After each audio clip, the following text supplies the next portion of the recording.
Okay, this video is called Dr. Mcdougall Advice for Beginners and for Desperate People. So for beginners, he would say, look, if you want to start getting healthy fast, just start out by eating 90% of your calories from starch, 5% from fruits, and 5% from vegetables. That's all you have to do, okay? You'll be surprised how fast you improve.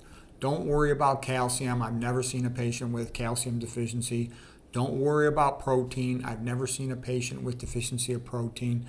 Don't worry about omega-3 fats. If you eat 100% vegan, low-fat diet, you'll get more than enough of all the essential omega-3s and omega-6 fats. The biggest toxin in the Western diet is fat. The fat you eat is the fat you wear. The most important thing for becoming healthy is to avoid animal foods and oils. Those are the major toxins. Salt and sugar get blamed for a lot of health problems that are really due to eating animal foods and oils. It's okay to sprinkle a little salt and sugar on the outer surface of your food if that's what it takes to get you to eat plant foods. If you're trying to lose weight, then try to eat less fat.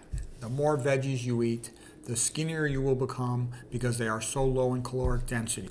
But you should never eat more than 50% of your calories from veggies or you will likely become sick. White rice has only 1% of calories from fat.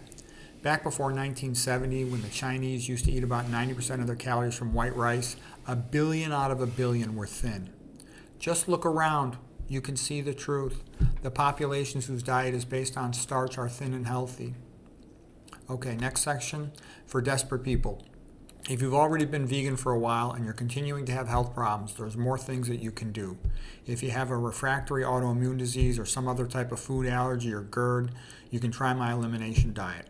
You haven't tried everything in nutrition therapy until you've only eaten sweet potatoes for 4 months. And you could also mention water fasting, like at True North or something. Hope that's helpful.